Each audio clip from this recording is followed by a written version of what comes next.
So there's two really aspects of the Doge that's really important to investors, and that's obviously, what is the federal government spending outside of this one big beautiful bill, aka the appropriations process.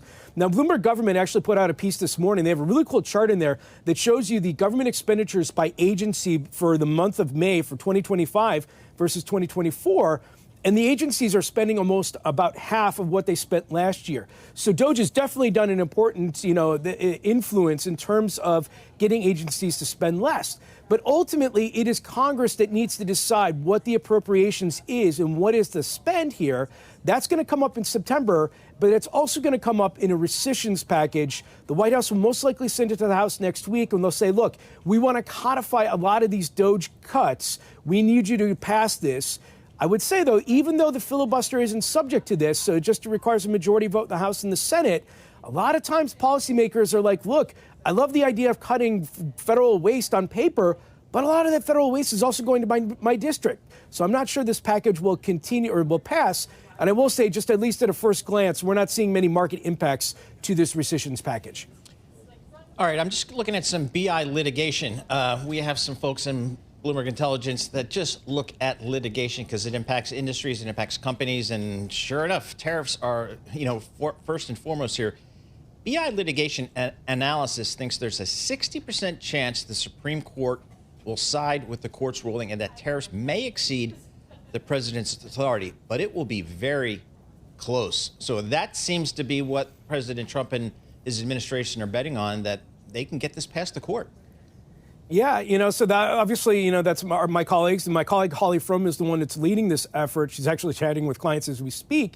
But I will say that I was talking to her prior to coming on air, and she said that if the Supreme Court were to come out and say, we are going to take up this case and potentially implement a stay, that could be indicative of their thinking going forward. Because the red line that you showed before I came on the air talked about how the Supreme Court could potentially take this up this week. If we see signs from the Supreme Court that they're somewhat amicable to fast-tracking this, ultimately, it could be beneficial. Now, still, it's very close to call, but Holly's original timeline is that if the Supreme Court says that they're not going to take it up, and this actually may have to go through the Court of Appeals and so forth, you would see an ultimate decision on this in the fourth quarter of this year.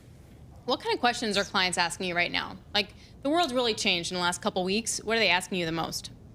Well, obviously, with today, it's the tariff news and how are companies preparing for this? Our tariffs are off as we speak, and our response to that is obviously, the White House has the ability to appeal. They have appealed. But really, it's just the future of what President Trump wants to do in terms of tariffs. Obviously, there was discussion yesterday of the taco trade, if you will. And what I will say is that President Trump truly believes in tariffs. He still believes in them. He believes in them as a point of leverage and a point of negotiation. And so whether or not it's using IEEPA or Section 301 or Section 232, tariffs are here to stay, and they're most likely here to stay for the next 4 years. But are you getting a tariff like 145% tariff on China, or are you getting a 10% tariff on the United Kingdom? Those are the questions that the clients want to know, and we'll see that play out over the next few weeks and months.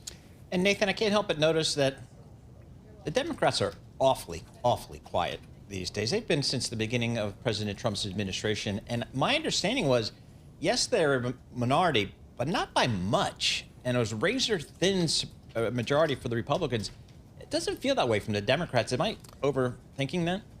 No, actually, the Democrats are somewhat irrelevant when it comes to tariffs and also the one big beautiful bill, because tariffs, President Trump is doing this via executive authority, so the Democrats aren't involved. And when it comes to the one big beautiful bill, they're doing it via reconciliation, which bypasses the Democrats. But the Democrats will be able to start to fight back later this year, because once the big beautiful bill passes, that's about it for Congress. And so come September, you're going to have things like the government funding or a government shutdown and so forth.